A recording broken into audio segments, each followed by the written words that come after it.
how you would describe Generation Z. They are free thinkers. We believe that there are certain, characteristics of the different generations. In a country like ours, India, we have over 100 plus million Gen Z.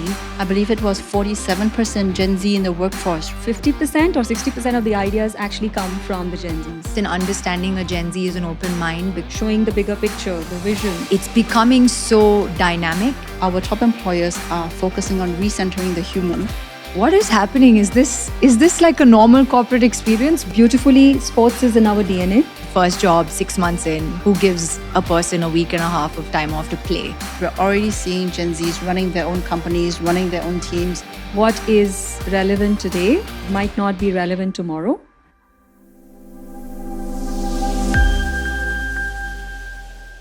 Welcome to the Top Employers APAC podcast, where we explore ideas and perspectives for a better world of work. My name is Livia. I'm your host for today. And I have with me the beautiful Manisha Agarwal as well as Apoorva Adepali. Nice I'm work. hoping I said those names as right as I could. And the both of them are here with me today in the beautiful offices of Puma, India, where today we will be talking about what Gen Z is looking for in the workplace, as well as their views on what it takes to be a great manager for Gen Zs. So thank you very much, both of you, for being here with us today. Our pleasure. Thanks for having us. No problem. A quick introduction of both of them. Manisha manages the people and organization function at Puma India, and she is an out-and-out Puma cat, is what I understand. With more than 20 years of work experience, Manisha has over 12 of those years here at Puma itself, and she has seen the organization grow phenomenally from 25 people to over 2,000 today. So with that, as well, she being a mom of two Gen Zers, I believe, Yes. 16 and 22. Yes. And that makes you one of the perfect picks for today's podcast. Thank you Yes. so much. Thank you. Happy to be here. No problem. And for Apoorva, Apoorva identifies as a zillennial, one of the oldest Gen Z and the youngest millennial. And she has spent a very happy 2 years, very happy and fruitful 2 years here at Puma India in the brand marketing team for the business units of run, train, fitness, and basketball. Have I got that right? Yeah. So with that, she is very, very excited to bring her perspective as a zillennial herself to this chat. Manisha, shall we start with yourself? I would love to hear from you as a Gen X and a parent to two Gen Zers. Do you have anything that you'd like to add in terms of today's, setting the scene for today's topic? Yes, I think perfect. So what I think, Livia, is that this is probably a very, very interesting time in the corporate world, where 3 or 4 generations, which are as diverse as you can get, are actually working together. Like I was just talking to Apoorva a while back and to you as well. When I started working, my first job was in 1994, and we used to work on fax machines. So we would send a fax out and wait a couple of hours, sometimes probably 24 hours, to get a response back. And then we would re-strategize and send a response. And then probably a simple decision would take maybe a week. And then the emails came in, and we used to have one mailbox in the entire office. So if you had to send an email out, you had to go to that mailbox and that desktop and send an email. To today, when Everything. we have everything on our fingertips, and if we don't get a response in a few seconds, Yeah. we are worried. So so somebody like me working with Gen Zs who are digital natives, you can totally imagine what kind of diversity this workplace is experiencing. And it also brings the fact together that because there is so much of diversity, it's beautiful in some way, but it can also be overwhelming and challenging in some other ways. So as leaders, managers, colleagues, if we don't understand this diversity, it might get a little difficult working all the generations together in one workplace. So it's also important for us to accept this diversity and also see how we can all work together and thrive. So I think for me it's a topic which is of deep interest to me, and also having two Gen Zers at home, I also learn a lot being their mom. I can only imagine. And honestly, I think I'm very happy that we're having this conversation today. It's a great setup, especially with Puma having, I believe it was 47% Gen Z in the workforce, right? So that's remarkably high. And you That's must be right. doing a lot of things right to be retaining and to be attracting Gen Z into Puma itself. So Yeah, I think this was also very, very interesting. In fact, when we set up this chat, I thought, let me go back to the book and see actually how many Gen Zs we have. I had imagined it was about 35 to 38%, but I was so surprised to see that we have almost 50% of our people who are Gen Zs. So, which also makes them one of the most important cohorts to understand, and to also, like you said, to retain, to help them grow. So it's extremely important for us as well to understand what inspires them and what motivates them. absolutely. And I think a lot of our listeners are also curious, very much so, about how Puma is going about this. And that takes me to Apoorva. I am honestly very, very curious. I think when Manisha first shared your profile with me, obviously we had a quick look at LinkedIn and I saw that you write a blog. Yeah, And a I little bit do. more than that. Would you like to share with us a little bit more about that? Yeah, I mean, I'm very excited to even talk about it because not many people know that I write a blog. So I'm really glad you did your stalking well. But yeah, I have a blog. It's called A Piece of Apoorva. And essentially, it just is a literal extension of me that you don't necessarily get to see in the workplace, but it identifies with my varied interests. And it sort of started, I think, in the mid of the pandemic when I was frustrated that people weren't having conversations that I was thinking. I was a fresh grad of 22 years old. I didn't know what to do. I didn't know what to do with my money. I didn't know how to negotiate. I didn't know how to network. And I just wasn't seeing enough conversations. So I decided, all right, let me just put that $100 in and pick up a URL for myself and a domain name. And I created A Piece of Apoorva. And it was quite honestly refreshing because a lot of my friends felt excited about it. They connected about it. They were excited to read my perspective on things because they felt like it was helpful. And then right after the pandemic in 21, it was the podcast era, I guess. Everything was at a boom. Everybody was listening to podcasts. So I picked up a conversation with my friend and I said, let's just start a podcast, an extension to the blog of sorts. And it's just Life After 21. It's called After 21. We ran about 30 episodes over the course of a year and dealt with the same topics I used to write about. And now I run a bookstagram. It's called a book Instagram, but it's essentially just a fun account that I talk about the books that I like reading. And it's safe to say there are a lot of readers out there. Everybody loves reading. So now that's kind of my passion project. So yeah, I've been delving in the realm of content creation and writing. Phenomenal. I was honestly curious when you mentioned after 21, whether that's after the age of 21 or after 2021, the pandemic. And is it both? I didn't think. You know what? For the sake of the podcast, I'm going to say both. There we go. But it's after 21, years of age. And I think it's very, very powerful that you also come from that generation that is willing to speak up and, like you've mentioned, willing to have that dialogue.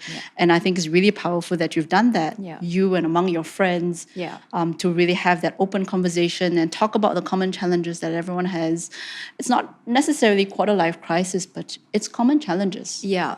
And everybody's information hungry now, right? This generation particularly craves information and they want to connect and associate with a cause because they want to, deeper dive into it. So that's where all of this kind of stemmed from for me. That's amazing. Yeah. So I think now we're kind of really into the chunk and the meat of the topic. I would love to hear both of your views on how you would describe Generation Z. Now, I know it is a very polarizing generation. I know it's a dichotomy, and I know there are gray areas, like, you sit on one of the gray areas itself. But first, a lot of managers struggle to understand, especially like you've mentioned, in a multi-generational workforce, managers struggle to understand what brings Gen Z into the workforce in a happy and engaged and meaningful way. HR has a different perspective because now you have to run programs at scale. And Yeah. again, how do you build that for all the different tiers of employees? So how would both of you, how do you think Gen Z is like in terms of characteristics and sort of the traits that makes this generation stand out? Maybe for either of you. Sure. Yeah, I could go for this. So I think, yeah, having seen some of the Gen Zs up close and now having worked with many of them at office, there's some things that really stand out for me. I think the first and foremost, what I have seen is that having these young folks around has brought in a lot of fresh perspective to how we used to think. And that has, and I would really call it, the free thinking. So they are free thinkers. They are not limiting their thinking or their thought process to how it has always been done. They're always questioning the status quo. They're always bringing in the why and the why not, and that's helping everyone, think in a new way. So that's something that I believe it's a big learning for all of us as well. Absolutely. How to be that free thinker, because it's bringing in a lot of creativity and a lot of newer ideas from idea to impact. The second thing, which also I think has taken taken a lot of importance, is the focus on inclusion and equity. The amount of dialogue that we are having on this topic over the last 10 years, I've not seen that ever before. And that's very powerful. Like we've mentioned, Gen Z is a generation that is very happy and vocal to share their views. I think we've seen a lot about how a lot of social movements have emerged because Gen Z is passionate about a lot of topics. We start with the Me Too movement. We start with a lot of other movements across the globe. But it's the vocal generation, right? It's and a vocal generation. They care. They are bold and they are confident to put their point across. Absolutely. So this is something I definitely think is bringing a lot of freshness to how we work and how we think. Inclusion, like I said, a big topic around us, and the kind of focus and the kind of importance this has been given has never been given before. I mean, I've worked for more than 20 years, and I feel very proud to be part of a workforce now that is giving so much importance to, getting everybody together and getting everybody to work together in such a beautiful way. And I would really attribute this to the Gen Zs. And finally, because they are digital natives, they've actually grown up, in such a digital world. The pace at which they work and the pace at which the disruption happens now is another level. No longer fax machine era. No longer fax machines. So I would attribute from probably these couple of things to what the Gen Z has brought to us. I'm absolutely in agreement with all of those, but I wonder if Apoorva, you have anything else to add to that? I mean, you guys are spot on with your observations, right? I mean, Manisha's done a great job. And I'm really glad we're doing this because I think it's so important to understand the Gen Z population as a whole, because in a country like ours, India, we have over 100 plus million Gen Z kids, for the lack of a better term, and it's only growing. So for us, I think the most important factor is, you guys have already mentioned it, but individual sense of expression without any boundaries or judgments that come with it, right? So what that means is kids are living multiple realities, disposable income is a lot higher, so they're making measured decisions. They're putting their money where their mouth is. They want to be associated with causes that are deeply resonant with their inherent belief systems. So I think what really helps in understanding a Gen Z is an open mind, because they are people who want to express, who want to have a dialogue. So yeah, that's kind of where it all stems from a Gen Z POV, for sure. And I think it's so powerful as well, coming from Apoorva herself, having lived through this experience. Yeah. What I think it was very powerful, what you touched on earlier as well, that Gen Z is a generation coming out of the post-COVID era. Yeah. Graduating into a very different job market, right? So we have some of these major, what we call black swan events, or sort of major events in a decade that happen at scale and impact millions of people across the globe. And therefore, again, this is one of those things that's shaping the world of work that we operate in. Yeah. And with that, I'm wondering, what are your takes on, the overall major challenges faced by Gen Z as they enter the workforce? Again, a couple of things we've touched on: a little bit of the COVID impact, a little bit of the economic environment, a little bit of, like you've mentioned, changing social causes. So there are all these dimensions, but major challenges. Yeah.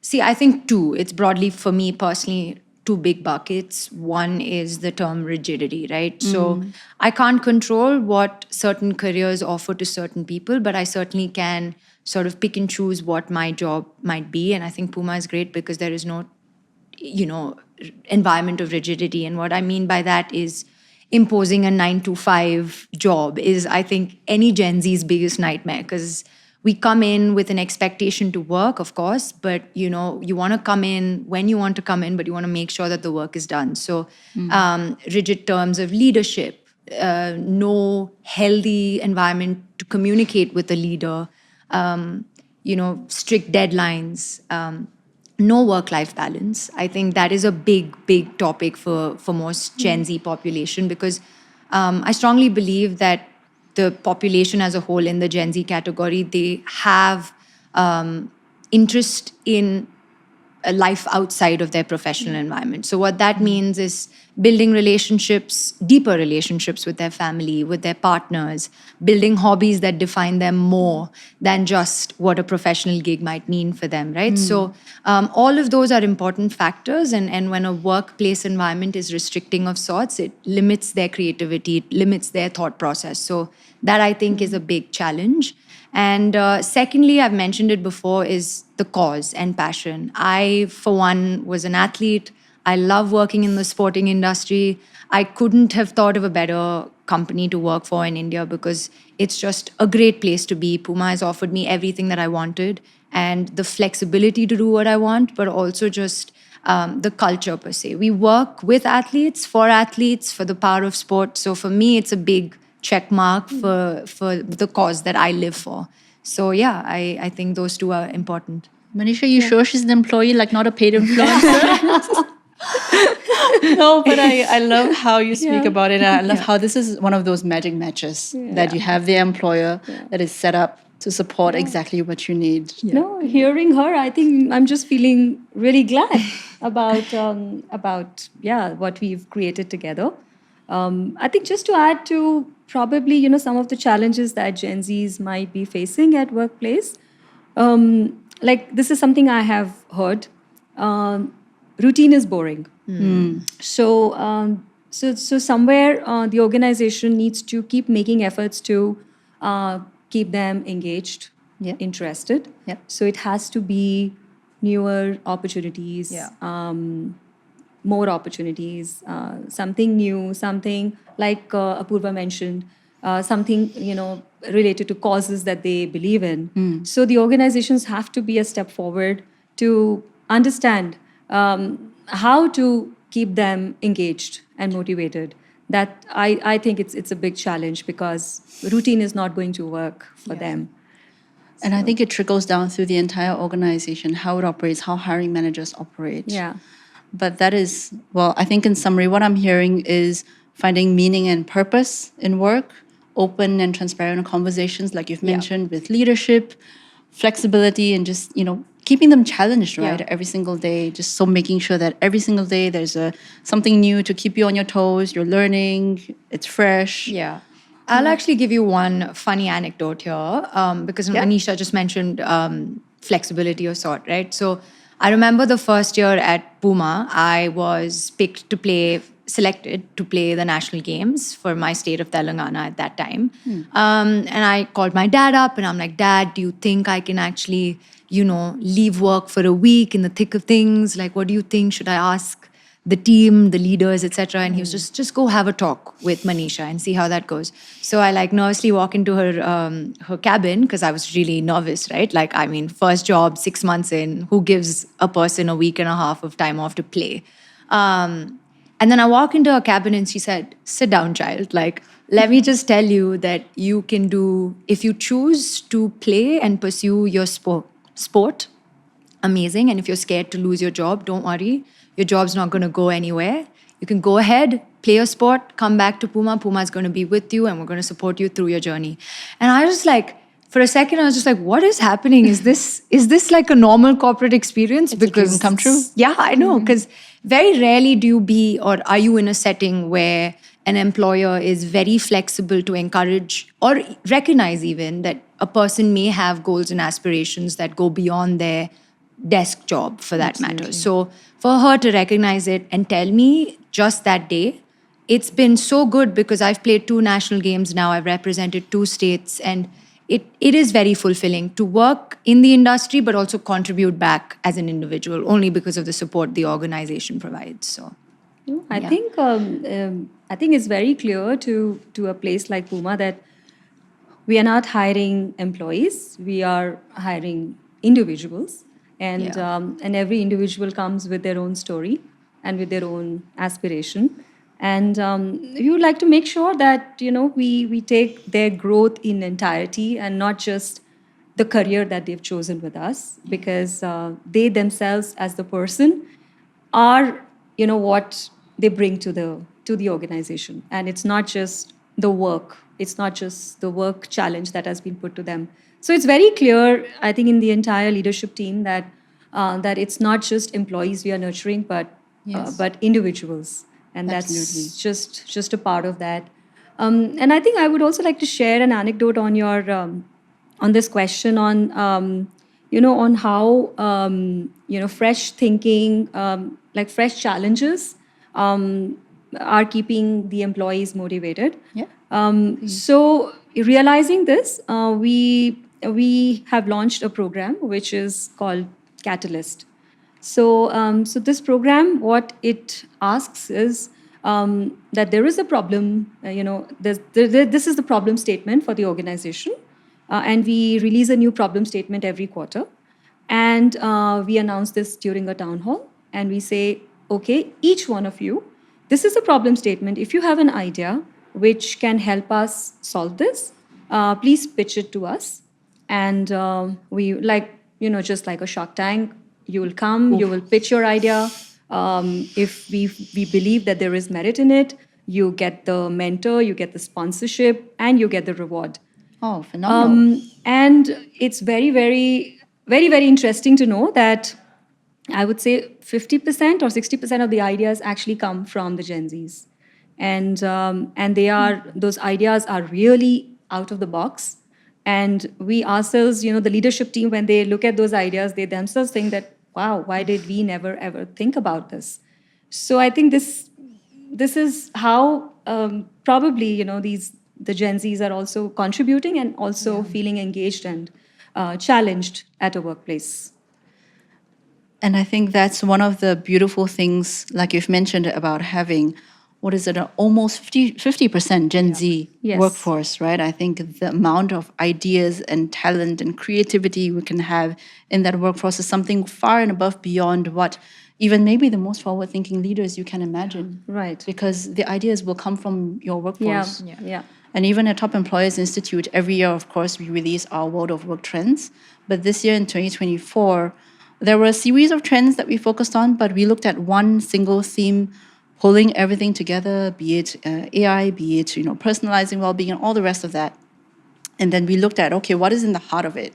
And we realized the heart of it is that our top employers are focusing on recentering the human in everything they do, be it policy design, be it re-looking at your strategies, be it bringing people back into the office. It's recentering the human, and I really love how this is playing out here, where you recenter the focus on the individual ideas and what the individual needs to bring that to the table, and you empower that through Catalyst. Yes. Catalyst, that's it. So, I think, Puma, you have a lot of experience in leadership. And I think one of the beautiful things, like you've mentioned, about having, a On this, I know we've spoken about so many factors that keeps Gen Z happy at work. Yeah. But if I were to challenge you to distill everything down to maybe your top 3 factors that would keep you maybe, happy in the workplace, Yeah. coming to work with a smile every day, what would that be? Ooh, I think at the top of my mind, one being in an environment that has a lot of young leaders. We have I think I could think of a lot of people just on my floor who are a year or two older than me. Our, head of marketing is just about a couple years into her 30s. My boss is in his 30s. The average age of the employee pool is like Yeah. 22 to 35. Yeah, the average age in the office, I think, are 33 years. Yeah, spot on. And 33. it keeps the environment agile. It keeps it refreshing. You look at a leader and you think, okay, they're in their 30s. This is how they operate in a high pressure environment, and it gives you the hope, one, that you can get there at some point in your life early on, if anything. But also it helps you become a better employee when you're engaging with them and you're hearing their thought process. You're just like, I didn't think of that. That's super cool. And maybe I can think about it in the next couple meetings that we have. So I think having a group of young leaders is always exciting. The second, I think, is the opportunity to express, right? So I would invite you to one of our marketing brainstorming meetings. I mean, it's chaos. It's like a bunch me of up. 25 odd crazy creative individuals in a room. And today, if I say, hey, like tomorrow, let's go do something on the moon, the bosses are just going to be like, all right, take a step back, go back on it, work on it. And if you have enough proof and a plan, let's go to the moon. So, I mean, opportunities are endless, and that gives me excitement, right? So I come to work knowing that my team is encouraging and they're pushing me to do better, be better. And it's inviting. It's not, hey, I have an idea. No, let's not discuss it today. Let's do it tomorrow. That's never, it's like an open door policy, for the lack of a better word. So I think that. And then 3 is the organization's ability to adapt, right? So I've worked historically in a bunch of different organizations, and I think to Puma's credit, there has just been constant adaptation that Manisha was talking about as well. We see changes in policies. We see benefits that the team is actively trying to provide. I mean, I'm an athlete. Expenses keep mounting up when you're training. We have benefits or allowances that the team offers to the employees that we can reimburse against health and fitness. Mental health is a big part for me. I've been to a couple therapy sessions, and I've been able to reimburse because there are allowances that are kept aside for employees. So it's great because you can harp on certain things that are important to you because the organization's adapted and heard your requirements, and they've made provisions for the same. So yeah, those 3 I think are very important for me. That's such a powerful testimonial as well, right? For the HR crafting these policies. Yeah. I'm very curious also from the employer standpoint, Manisha. Is this something that, is conscientiously baked into the way that Puma is actually developing your HR policies for the Gen Z workforce? I would say yes. To some extent, you can say it is for the Gen Z workforce, but maybe let me take a broader lens. Because here we are talking about not just Gen Zs, but also many generations working together. Exactly. And when you're creating a policy, you have to create a policy which works for all and not just for one cohort. The biggest thing that I think Gen Zs have taught us is flexibility. And that is what we are trying to now build in our culture, as well as in our policies. So like Apoorva mentioned, there are certain allowances you can take to pursue your interests and hobbies. So a couple of years back, these allowances were much more rigid. You could only use it for A or B or C. But having realized the flexibility, which is very important, now we have made this policy, it's called a flexi benefit policy. So we realize that, a younger person might want to focus a lot more on, say, sports and fitness. Maybe somebody older might want to focus on learning for their family. Somebody else might pursue a different passion altogether, maybe music or maybe dramatics. So we made this a very flexible policy. And I would say not just keeping Gen Z in mind, but yes, Gen Zs were definitely they inspired this thought that flexibility is key to everything. So today, I think our policies are speak to a larger audience. They resonate with a larger set of employees. One of the changes we also made in our health benefits, in our insurances, now your live-in partners are included, irrespective of the gender. And that's again something which was inspired by what we see around us, and I would say that the benefits of all of this is not just what you see in Gen Zs, but I think every employee appreciates these kind of changes that are happening. So flexibility is one thing. Like Apoorva said, having a culture which is non-hierarchical. Having the ability to go up to anyone and speak up your mind.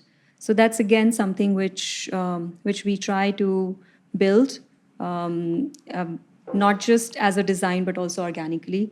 One of the things that is very, very popular with us is PSL, which is the Puma Sports Life Very League. competitive. and Which I I think hear you're playing in shortly. yes, which I'm playing. And I think what it beautifully does is cuts across all hierarchies, because when you are on the sports field, it doesn't matter what age you are. So these are some of the things I think we are actively doing to bring everyone together.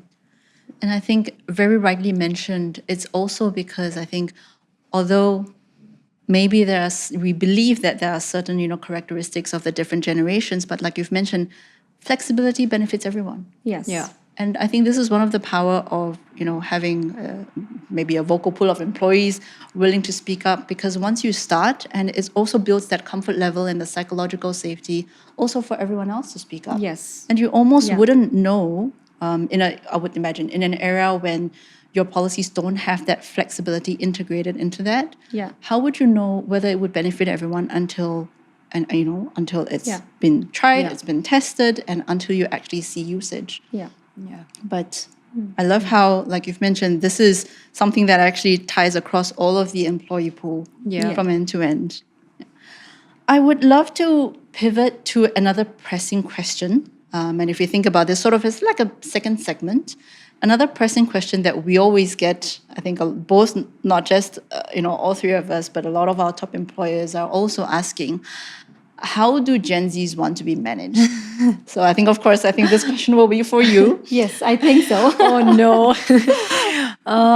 Okay, I think no micromanaging. Like a lot of times maybe the sentiment is you're hired because you bring value to the table. So give us the space and the time to present what we want to present to you, as opposed to like going into every piece of information and dissecting it, because again, that's rigidity, right? You want to be able to give the employee the space to express themselves and their thoughts. That doesn't mean, we're opposed to feedback or anything. It just means give us that time to express, and then, you can always feedback is give and take, right? So that's one.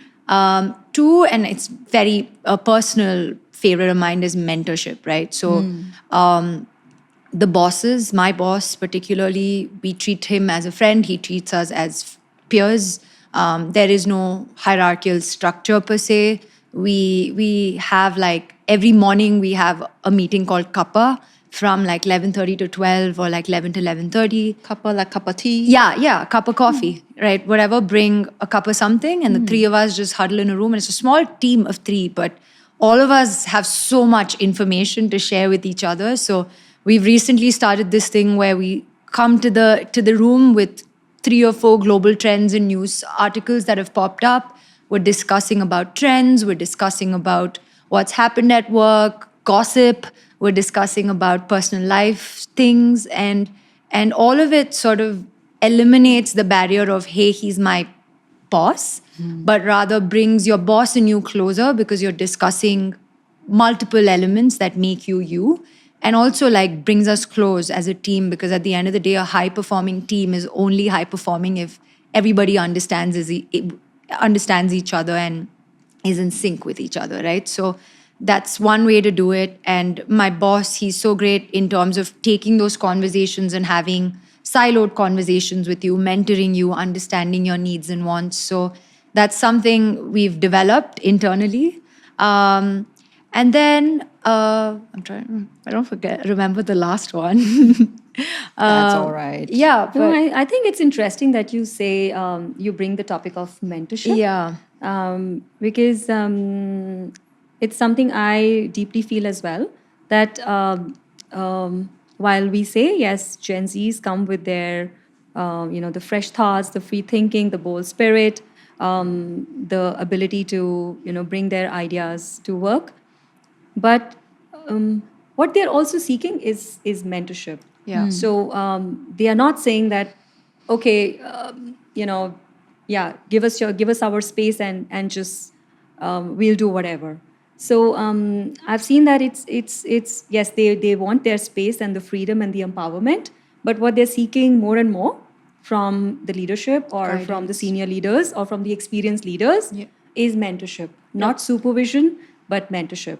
And these are also the kind of dialogues we are hearing around us, and also what I hear from a lot of other senior leaders and managers, that yes, I mean, they need their space and the freedom, but yes, they also seek the mentorship from the experienced people. Yeah. So it's not to say that, yeah, just leave me alone. Yeah. But yes, give me the freedom, but Yeah. also show me, Mold me in yes, any way. mold Yeah. me and Yeah. and mentor me. Coach me, empower me, Exactly. enable Yes. me, but also, like you said, give me some guidance Yeah. as well. Yes, yes, You know, yeah, it's yes. different from, Yeah. non-micromanaging is different Yeah. from Yeah. throw me into the ocean without Yeah. any guidance at all. Yeah. Give me a Yeah, compass. yeah. Yeah. So this also means that the roles of the senior or people who are maybe older, their roles are probably changing. Like she said, it's not about micromanagement. Yeah. It's about showing the bigger picture, the vision, aligning that vision across the organization. So that's extremely important. What is not required is micromanagement. Yeah. Coming to that, do you have any specific tips for hiring managers or managers with Gen Z in their teams?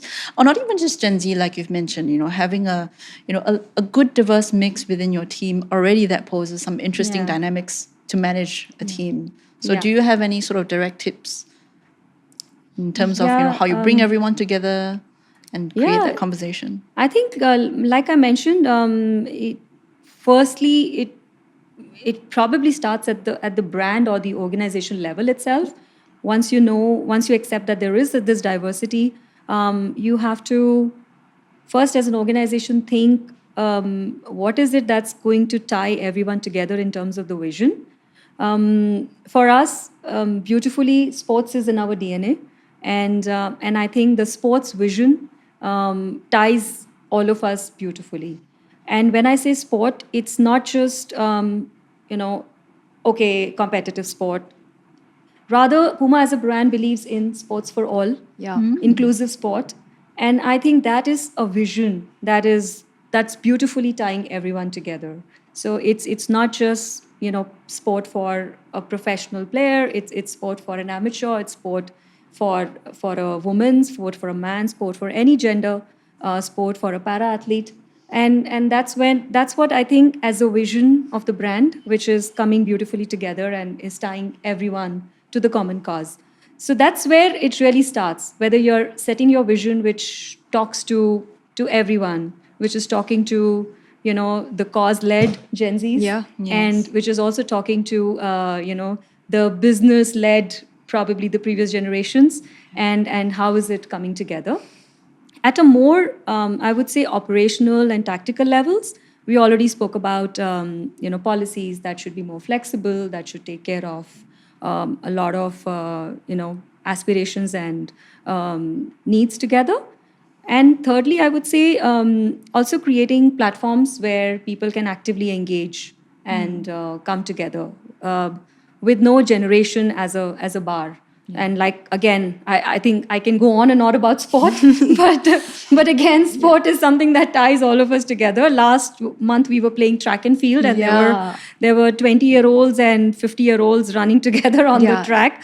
And that was a really cool experience. And when you are there, it's age just doesn't matter. Yeah. So creating those platforms where people can come together and there's a common hook. I mean, for our organization, it's sport. For any other organization, it could be something else. Maybe for a tech organization, it could be a hackathon, and maybe for a lifestyle organization, it could be a fashion week or whatever. Yeah. But find that hook that that connects everyone together. Yeah. So, we were actually just talking about it too, about how like in an org that has 350 odd people and more counting, all of us sort of know everybody well, at least by face, because of all of these activities that we do in the org, right? So PSL is great. We talk about sport. It's great because, you know, how else would you know a team of 100 odd people?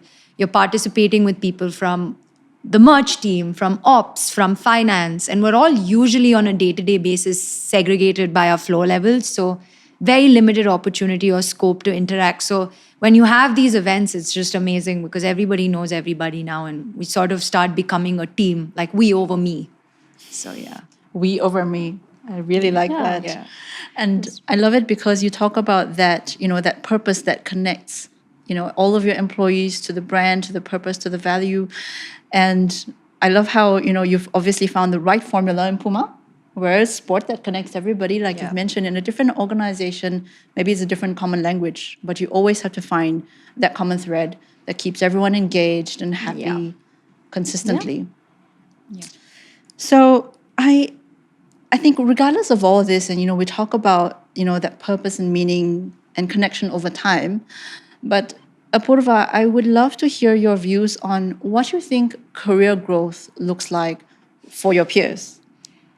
I think career growth in general for us is a bit of a gray area subject because it's something that personally brings in a lot of anxiety because I don't like the term like the 5-year plan or a career growth because it just feels, for the lack of a better word, restricting in terms of what my possibilities could be because the world, if anything, post-pandemic has showed us that it's becoming so dynamic and there are opportunities that have sprouted out of nowhere. Like, for example, one of my really close friends from college, she had an opportunity to be a digital nomad and she was able to travel all across the world in her 20s while contributing back to her workplace. And now she's like towards the end of her 20s back to her hometown, settled, and she knows exactly what she wants. And that to me is career growth because you're, you know, exploring all these new paths that were never explored before. So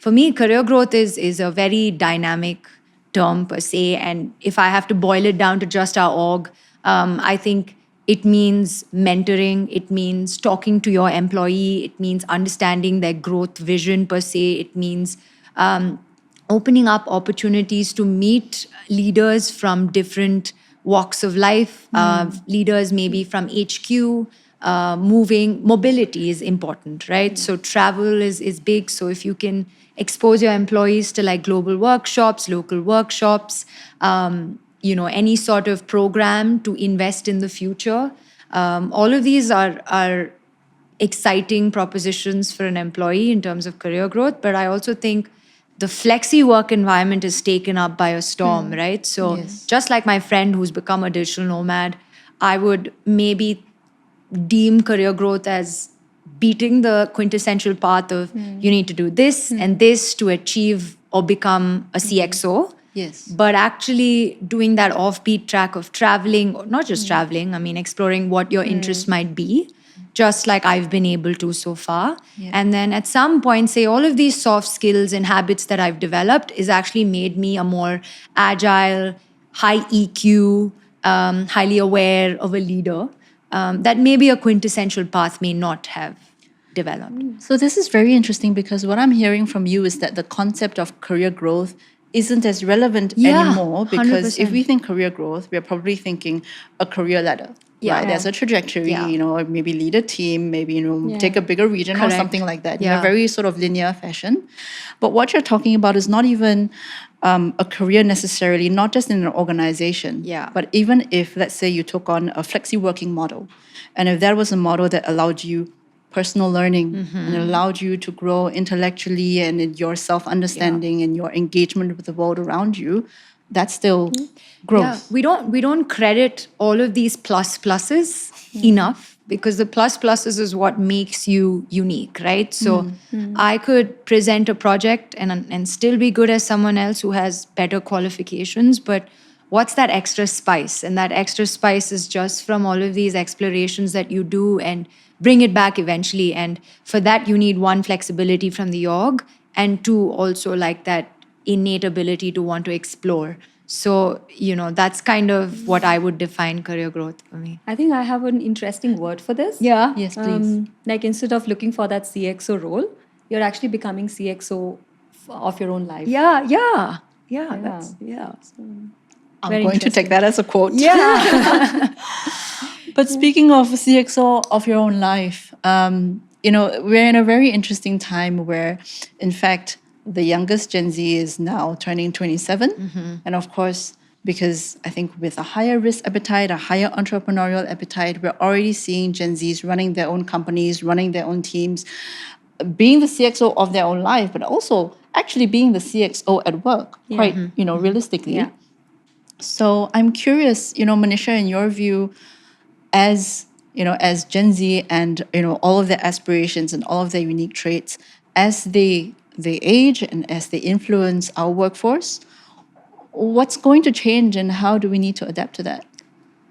I don't think we are saying what's going to change. I think it's already changed. Like she also mentioned, the head of our marketing, she is early 30s, Yeah. like just into 30s, Yeah, right? yeah. It's as young as you can get.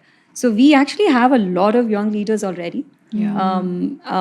Probably our senior leadership team average age might be like 42. So very young. And just that's the senior leadership team I'm talking about. But at all levels, we have extremely young leaders already. I think what we see with young leaders is what they bring to the table is, I think I also mentioned this before, the disruption of business models happens at a very, very fast pace. What is relevant today might not be relevant tomorrow. And hence, the organizations need to move very, very fast with the times. And this is something that I have seen the young leaders bring to the table, that they are very fast to pick up new trends, what's happening across the globe, how can the organization and our business models adapt to those newer trends, newer technology, because we see changes happening all over the place. So that's definitely something that young leaders bring. Second, we know that the younger people enjoy flexible work environments, hybrid work environments. And I think all of those things do bring some changes into how you are as a culture. And these are all very welcome changes because it's helping us as an organization become more flexible, more with the time, and more progressive. At the same time, yes, as an organization, it's also our responsibility to mentor those leaders with the right kind of and empower them with the right kind of tools. So that's a job that is definitely required to be done. But yes, these young leaders are also helping us shape and define the culture of the organization and the future. Absolutely. Thank you so much for sharing, both of you. I'm happy to share with you that we are done with the serious part of this podcast. We can move on to the fun stuff. So, as you know, I think we always like to close off with a couple of fun questions. So just a few. Fun for you. I think it's also going to be fun for everyone listening. So it's going to be just a quick personal opinion round, nothing too serious. Just share with me what comes to your mind. Okay. I got a couple of questions here. Earlier, Apoorva, you mentioned that you do book reviews on your Instagram account as well. So I thought since we have some big readers here, why don't we, both of you share a favorite book recommendation? Something recent? You go first. You are the bookstagram. Okay, listen, I have like 3 Okay. across genres. So it's like take it or leave it across what you like. Yeah. I most recently read, a very interesting book on social cause, just gender gap for women, especially in India. And it's called Liza Mother Told Us by Nilanjana Bhomik.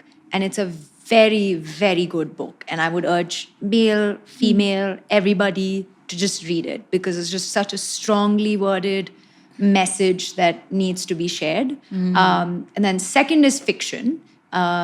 It's called A Woman Is No Man. It's by Itaf Room. And it's essentially about a Palestinian couple that moves to the US and the difficulties they have. And it's like multi-generational story. So really cool, especially in the current landscape, to get a glimpse of what their life might be like.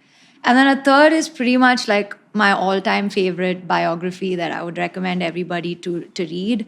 It's called Open by Andre Agassi. Yeah, It's that's one of my favorites as well. It's not a recent read, but something I Yeah. always almost refer back Yeah. to. It's great. It's so funny because I think when you say open and the first page is this is the end. It's like it's really funny, but it's a very candid take on his Yeah. life, and it's great. That's one of my favorite books as well. Yeah. So my reading is, my personal kind of favorite reading is mythological fiction or historical fiction. So these are the two kinds of books I love to read because it's a good mix of what really happened with a story weaved in. So these are the kind of books I really enjoy, and my favorite author is Chitra Banerjee. I was going to say, Divakaruni. yeah. And She's really the good. 2 last books that I read were from her. So one was The Last Queen, which was a story of Rani Jind Kaur in the 19th century. So this author really writes books based in some historical time. Most of it is the real events, but there would be a story woven around it.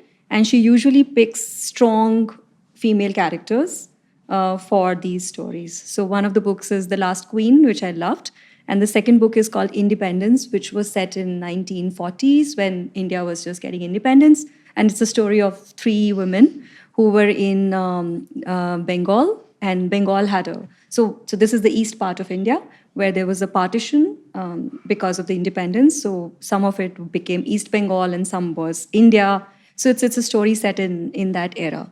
So these are the 2 books I have loved reading in the last, I read them in the last 6 months. I think this is amazing. I asked you for 1 book and I got 5. Like now my book I think we list can have is a whole full. podcast about I know. books. Yeah. So It's my great. favorite, what I really like to do is pick up a book when I'm at the airport. Yeah. So at the airport, I will always pick up a book and I would Yeah. read it. So that's actually probably the only time I read. Yeah. Because at home there's too much there's chatter. too much, and you Yeah. get distracted by Yeah. Instagram.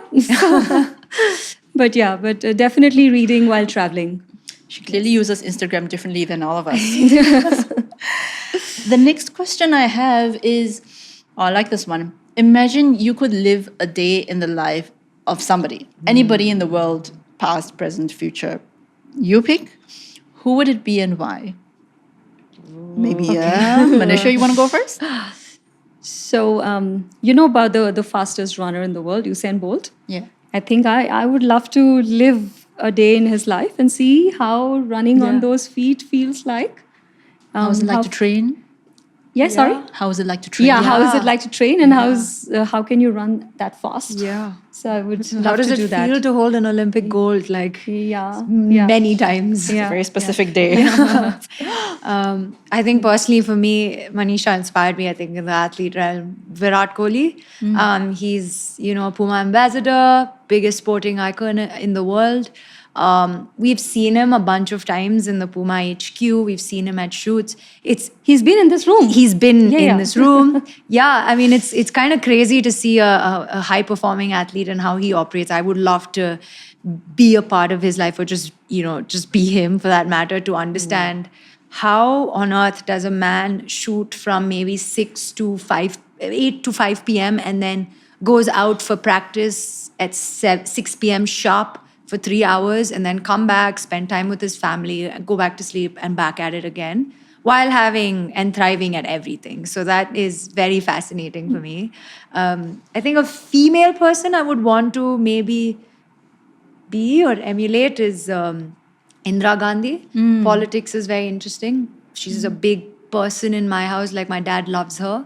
I think she's a very strong female leader that we've seen, and India's first woman prime minister. So very, very interesting person to Now I'm feeling put on the spot. I have to get home and whip myself back into shape with all of these sporting personalities we're talking about. The next question I have is a little bit maybe closer to the heart. It's pick one social or environmental cause that matters the most to you.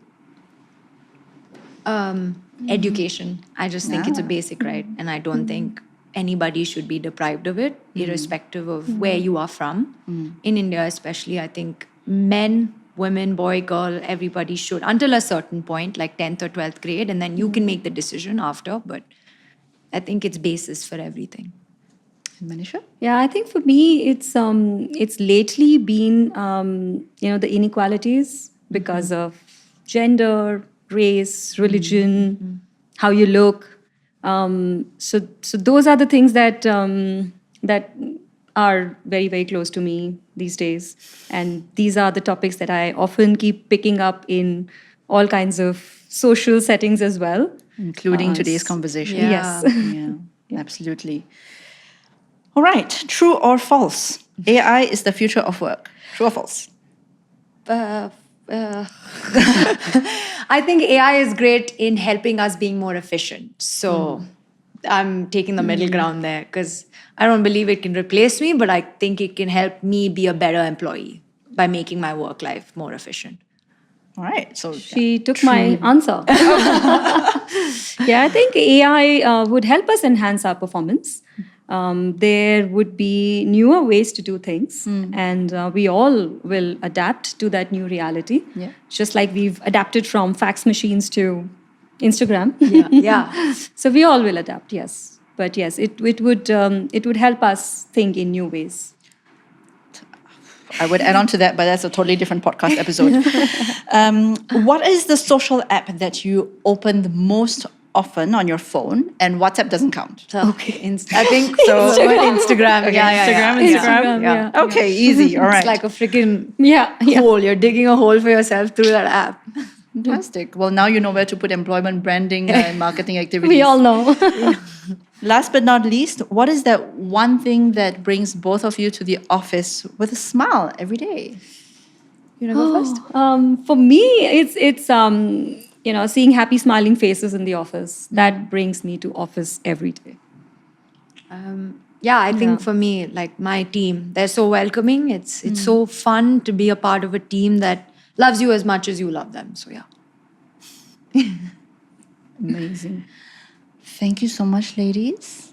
And thank that you. brings us to Thank the you, end Livia. of our Thank you. podcast. Thank you so much for coming, bringing your energy, your enthusiasm. We had so many laughs today. It was really a lot of fun. Thank you for having me here as well. Well, thank you, Livia. I think it was an absolute pleasure to do this. I thoroughly enjoyed. I think there were a lot of introspection myself that happened. Going through this discussion, and I also got to know Apoorva really a lot more. Of course, I know her, but I got to know you a lot more, and I'm going to definitely watch the podcast now. After 21. Yes. But thank you guys. Thanks for having me. No problem. Thank you very much, everyone, for staying and listening. If you enjoyed this podcast, please give it a like, a share, a comment. We would love to hear your views. If you have any questions, please don't hesitate to reach out to any of us on LinkedIn. We're very, very happy to connect.